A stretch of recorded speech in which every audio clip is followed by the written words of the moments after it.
Alhamdulillahirabbil alamin wassalatu wassalamu ala asyrofil anbiya'i wal mursalin sayyidina Muhammadin wa ala alihi wa sahbihi ajma'in. Jamaah ba'du.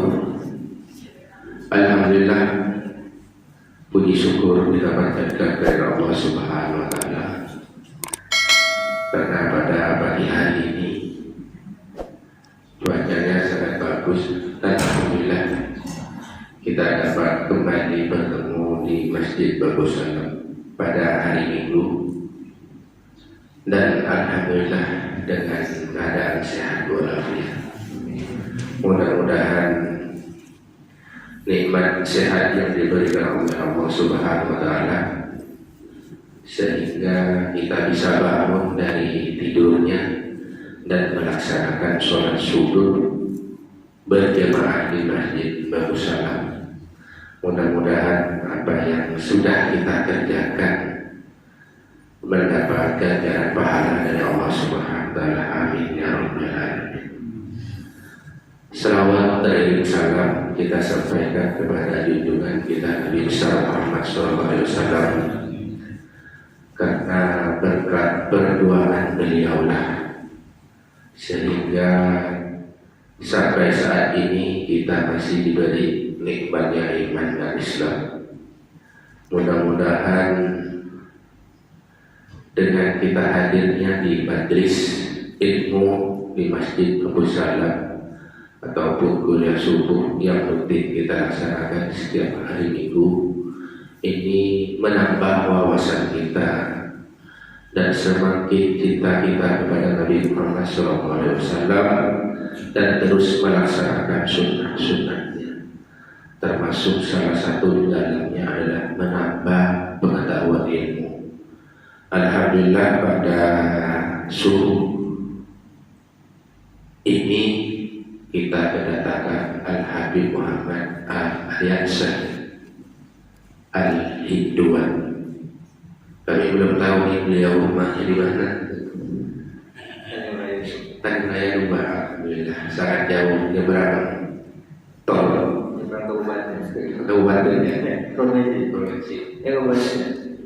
Alhamdulillah beliau berkesempatan hadir pada pagi hari ini. Perjalanannya sungguh jauh dan saya tadi sampai di masjid dan alhamdulillah udah ada motor yang ada helmnya. Karena terus terang kami juga baru hari ini melihatnya dan baru hari ini juga kenalnya gitu. Itu pun diberitahu kawan. Dan ini kami lakukan selaku pengurus masjid agar pelaksanaan kuliah subuh kita yang 1 minggu sekali tetap berjalan. Mudah-mudahan dengan kehadiran beliau pada pagi hari ini untuk mengisi kuliah subuh, dan marilah kita sama-sama mendengarkannya. Mudah-mudahan apa yang disampaikan oleh beliau nanti dapat diambil hikmahnya, dapat menjadi pembelajaran dan menambah ilmu kita yang awalnya tidak tahu menjadi tahu. Karena sesungguhnya mencari ilmu itu hukumnya wajib bagi muslim laki-laki dan muslim perempuan, itu yang saya tahu.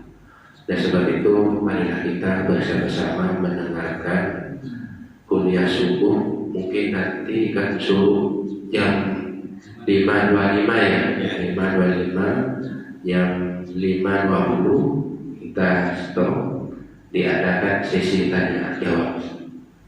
Biasanya yang nanti bertanya ini ibu-ibu gitu kan. Ya tidak menutup kemungkinan juga bapak-bapak. Oleh sebab itu marilah kita bersama-sama dengarkan kuliah subuh pada pagi hari ini. Dan tadi malam jam 9:30 itu saya masih telepon sama Pak Ustaz Ahmad Farhan, salam dengan penceramahnya karena beliau juga belum tahu. Alhamdulillah walaupun beliau jauh masih terus ingat dengan Masjid Bagus Salam.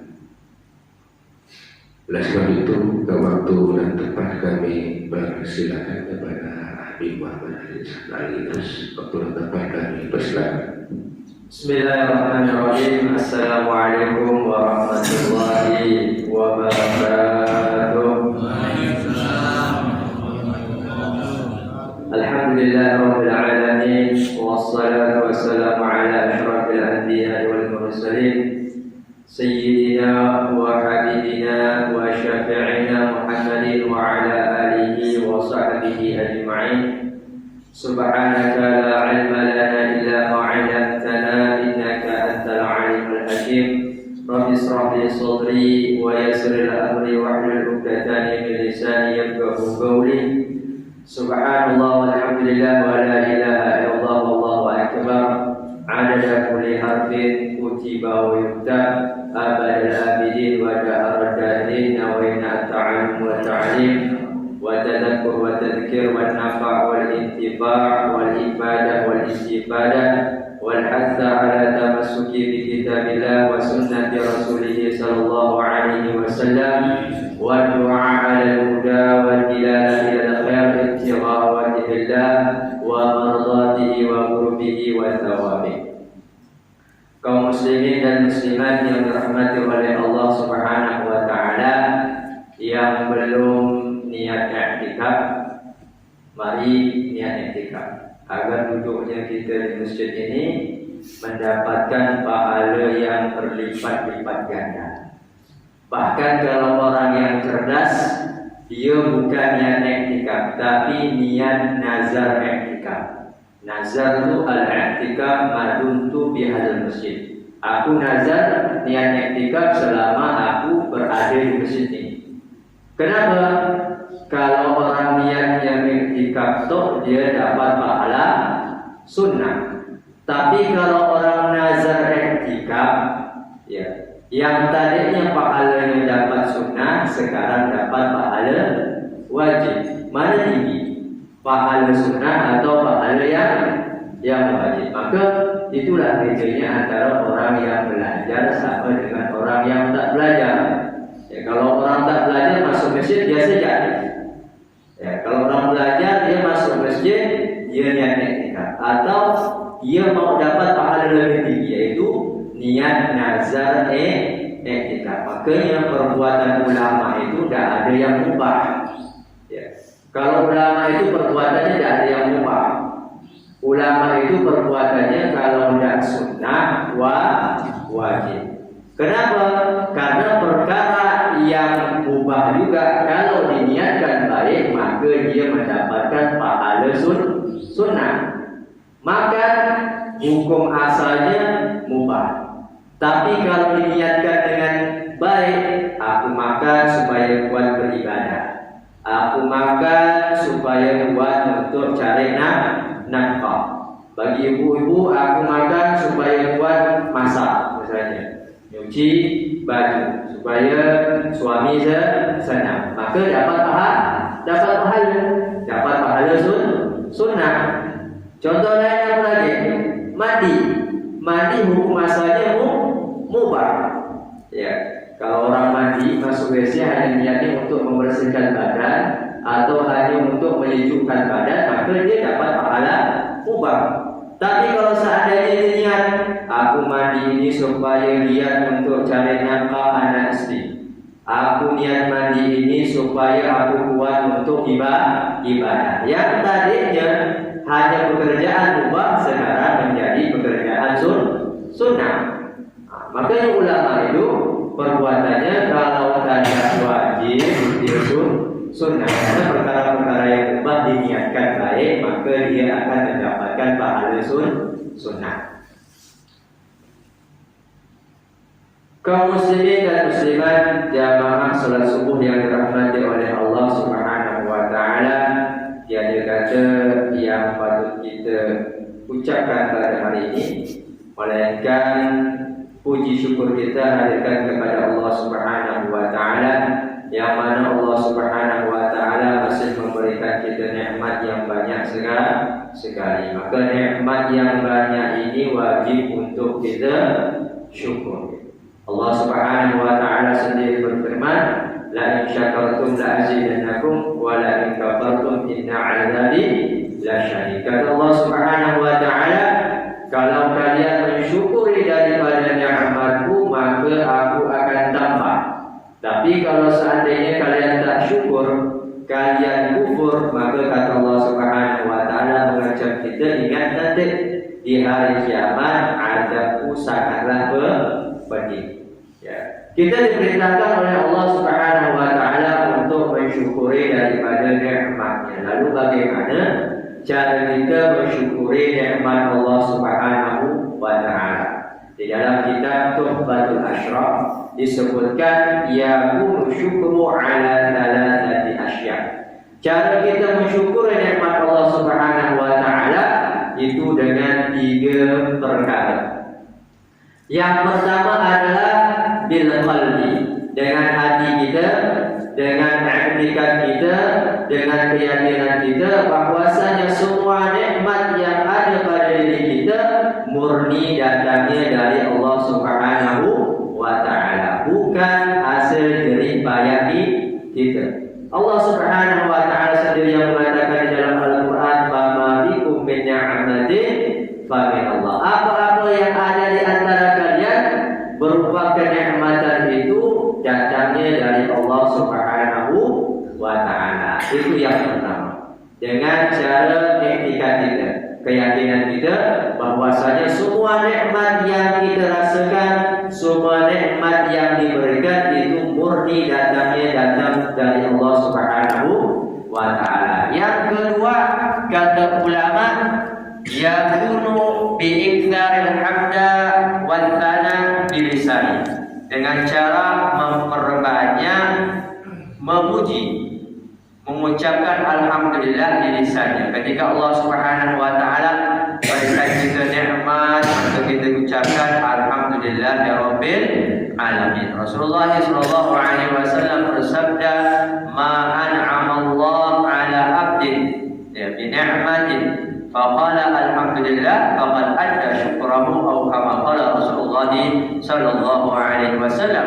Kata Rasulullah sallallahu alaihi wasallam, tidaklah Allah memberikan nikmat kepada seorang hamba lalu dia mengucapkan alhamdulillah, maka hamba tersebut termasuk daripada hamba yang bersyukur kepada Allah Subhanahu wa taala. Kemudian yang ketiga, tak kalah pentingnya adalah bil jawarih, yaitu dengan anggota tubuh kita. Allah Subhanahu wa taala memberikan kita anggota tubuh alhamdulillah lengkap semua. Allah berikan kedua mata bisa melihat, Allah berikan kedua kaki kita bisa berjalan, Allah berikan kita kedua tangan untuk beraktivitas. Maka kata Allah Subhanahu wa taala, hendaknya nikmat-nikmat yang Allah Subhanahu wa taala berikan tersebut kita gunakan untuk ketaatan kepada Allah Subhanahu wa taala. Karena itu bentuk syukur kita kepada Allah Subhanahu wa taala. Jangan sampai nikmat berupa anggota tubuh ini yang Allah berikan kepada kita ini kita gunakan untuk bermaksiat kepada Allah Subhanahu wa taala. Jangan sampai kedua mata ini yang Allah berikan kita gunakan untuk sesuatu, memandang sesuatu yang diharamkan oleh Allah Subhanahu wa taala. Karena kalau kita lakukan itu, kita termasuk daripada hamba yang kufur nikmat. Salawat serta salam tak lupa kita aturkan kepada junjungan kita Nabi besar Muhammad sallallahu alaihi wasallam, yang mana beliau mengatakan, "Man shalla alayya salatan wahidatan sallallahu alaihi biha ajran," atau kama qala Rasulullah sallallahu alaihi wasallam, barang siapa yang bersalawat kepadaku, kata Rasulullah sallallahu alaihi wasallam, sebanyak 1 kali, maka Allah Subhanahu wa taala akan bersalawat kepada hamba tersebut sebanyak 10 kali. Maka ulama mengatakan makna salawat Allah Subhanahu wa taala kepada seorang hamba artinya Allah membukakan pintu ampunnya, Allah Subhanahu wa taala merahmati daripada hamba tersebut. Yang mana ulama juga mengatakan salawat ini adalah amalan yang pasti.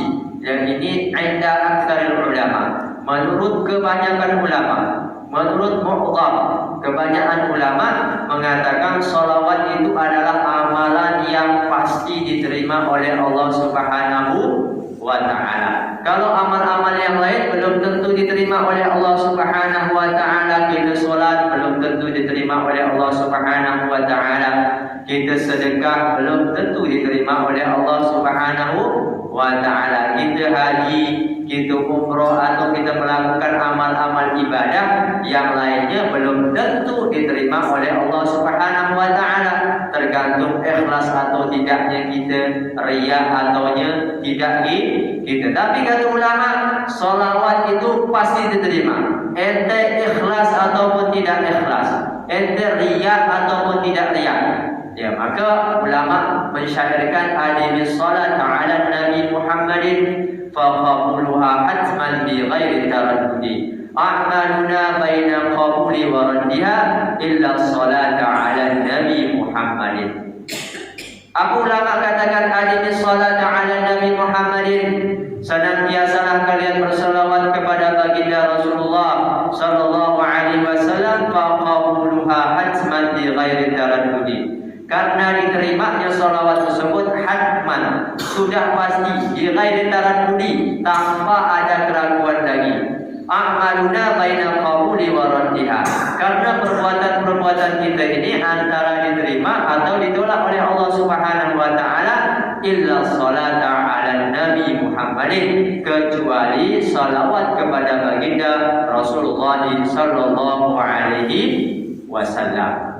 Maka daripada itu ulama menganjurkan kepada kita, ketika kita berdoa dimulai dengan solawat dan diakhiri dengan solawat. Tujuannya apa? Supaya apa yang ada di tengah-tengah antara dua solawat tersebut diterima oleh Allah Subhanahu wa ta'ala. Alhamdulillah, Allah Subhanahu wa ta'ala memberikan kesempatan kepada kita, berikan taufik, inayah kepada kita sehingga Allah Subhanahu wa ta'ala gerakkan hati kita. Allah Subhanahu wa ta'ala ringankan langkah kaki kita. Yang pertama, kita bisa melakukan solat subuh secara berjamaah. Yang mana solat subuh ini termasuk daripada solat yang afdal. Karena ulama membagi susunan atau rentetan solat-solat. Jadi solat yang paling afdal yang pertama adalah solat Jumat. Yang kedua adalah solat asar di hari Jumat. Ya, jadi solat asar lebih afdal daripada solat subuh. Karena kebanyakan ulama mengartikan daripada solat wusta yang ada di firman Allah Subhanahu wa ta'ala, a'udzubillahi minasyaitonir rajim, hafizu 'ala shalawati wa salatil wusta. Jagalah solat-solat yang 5 waktu, terlebih-lebih solat wusta. Kebanyakan ulama tafsir mengatakan solat wusta adalah solat asar. Maka ulama memberikan rentetan urutan solat-solat yang afdal. Yang pertama solat Jumat, yang kedua solat asar di hari Jumat, yang ketiga solat asar di hari-hari yang lain. Kemudian yang keempat adalah solat subuh yang kita tadi laksanakan. Alhamdulillahirabbil alamin. Kemudian yang ketiga adalah solat, yang kelima adalah solat isya. Kemudian yang keenam adalah solat zuhur. Kemudian yang ketujuh adalah solat maghrib. Jadi solat maghrib ini urutannya paling terakhir. Maka kalau kita lihat yang paling lama jamaahnya solat maghrib. Karena memang tidak berat tentunya. Kalau waktu asar ada orang yang lagi kerja, ya belum sempat balik daripada kerjanya, apalagi subuh. Kita bisa melaksanakan sholat subuh secara berjamaah. Alhamdulillah. Yang mana Rasulullah SAW bersabda, "Shalatul jama'ati tafdulu shalatal fardhi bi 25 darajah wa fi riwayati bi 70 wa 25 darajah." Atau kama qala Rasulullah SAW, yang mana Rasulullah SAW bersabda, sholat jamaah itu mengungguli sholat sendiri, ya pahalanya sampai 25 derajat. Di riwayat yang lain 27 derajat. Ya. Dalam kitab Arba'il Mustamil kitab Majmu' Mustamilun ala Arba'ir Rasail, Sayyid Ahmad Zaidi Dahlan Mufti Mekah, beliau mengutip suatu riwayat yang mengatakan idza uqimatil jamaah nazarallahu ila qalbi imami.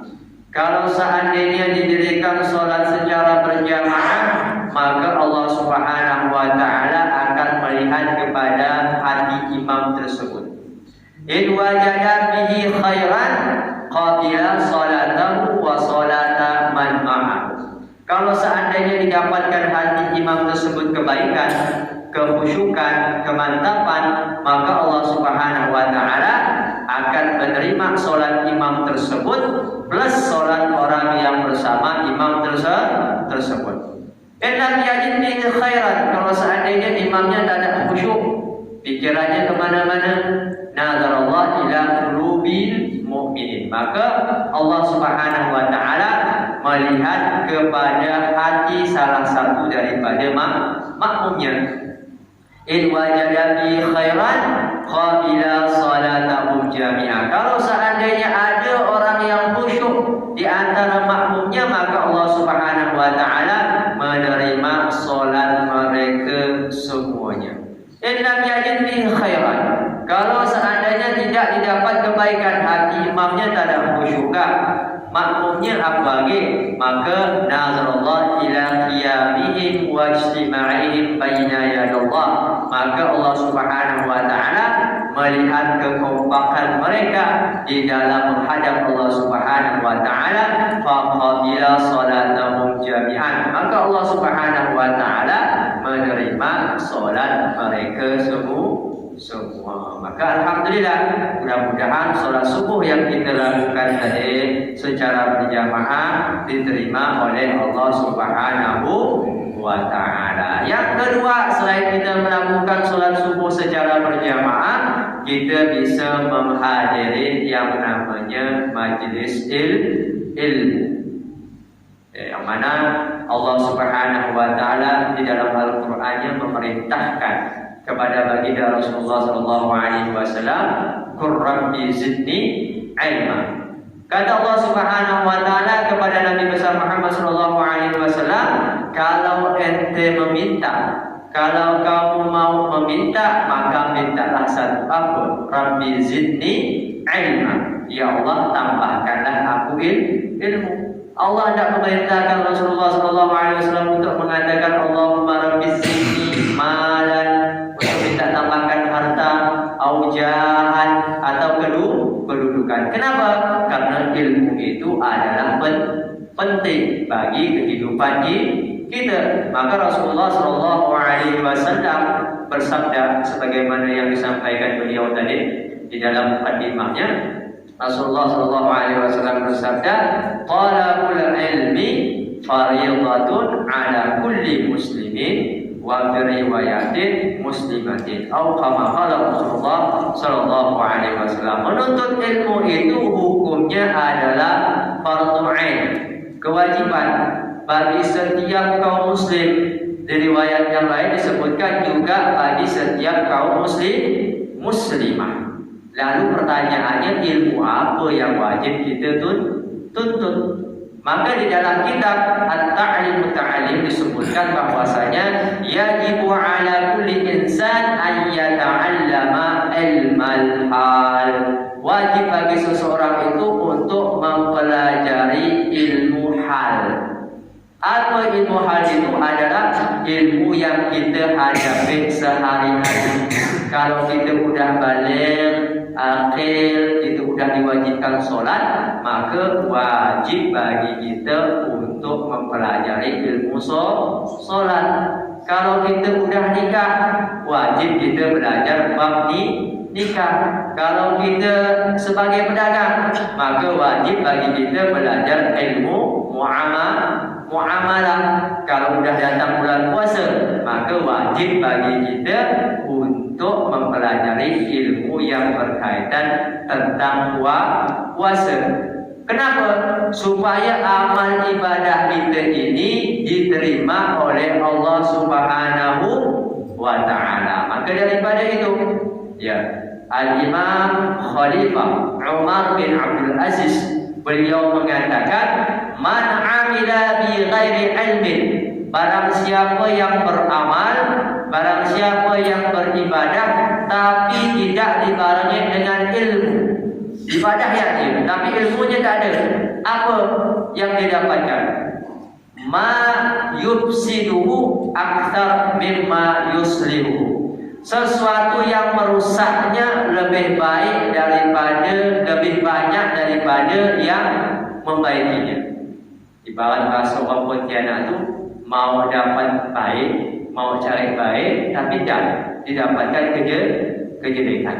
Kenapa? Karena dia beribadah tidak dibarengi dengan ilmu. Ya. Kita meyakini atau tidak ibadah yang kita lakukan itu sesuai dengan tuntunan Rasulullah SAW.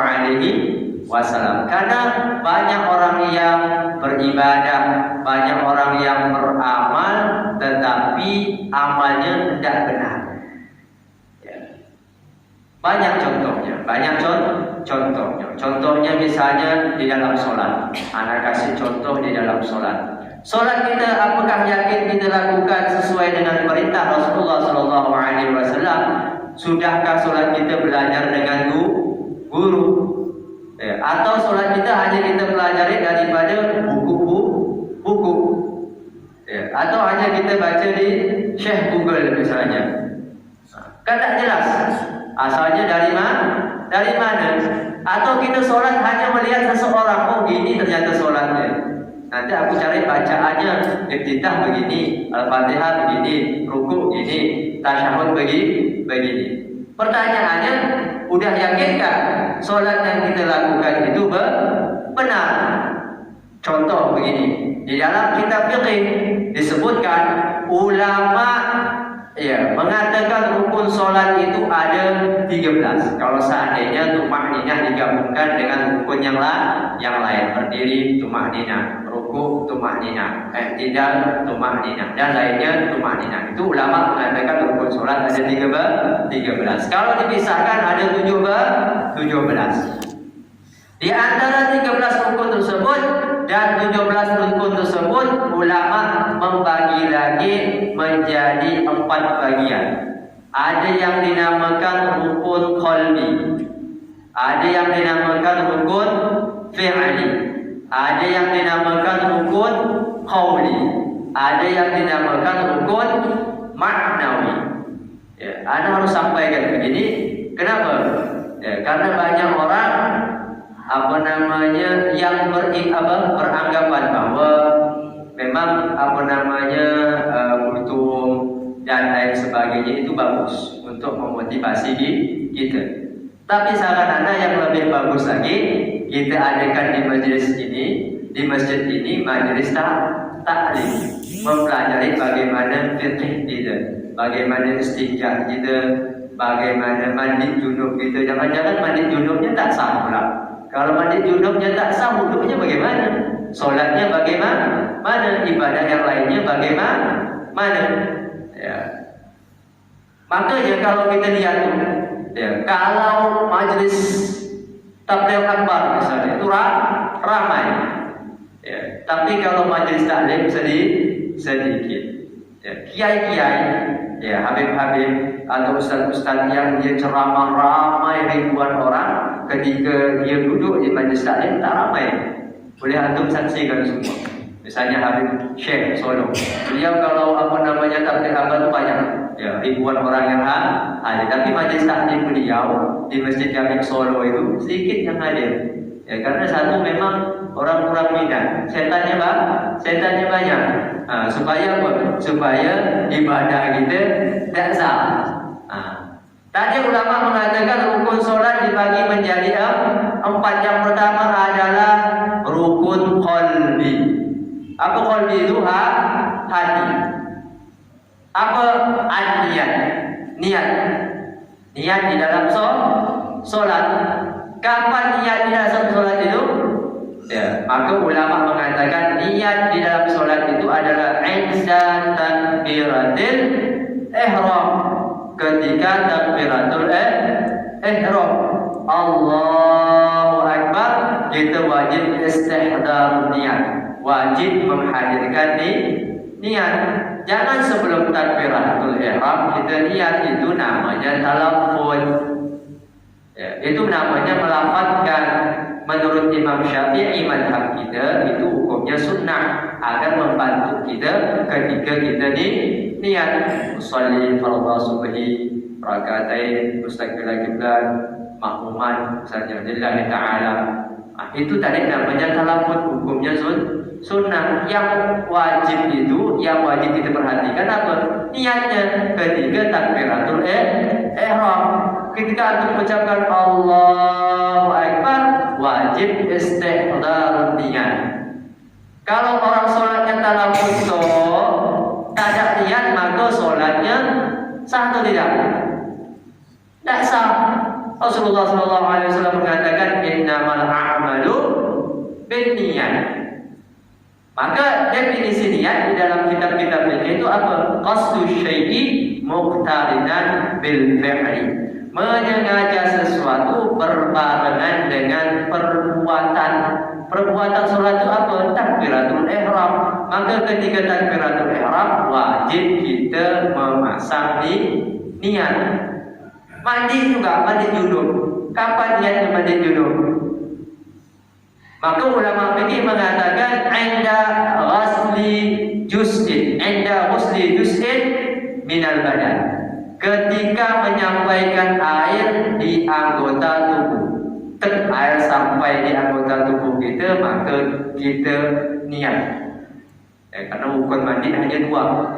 An-niyat sama ta'mimul ma' ala badan. Meratakan air di anggota seluruh tubuh. Jangan antum nawaitul ghusla li rabbil hadatsil akbar fadlillahi ta'ala.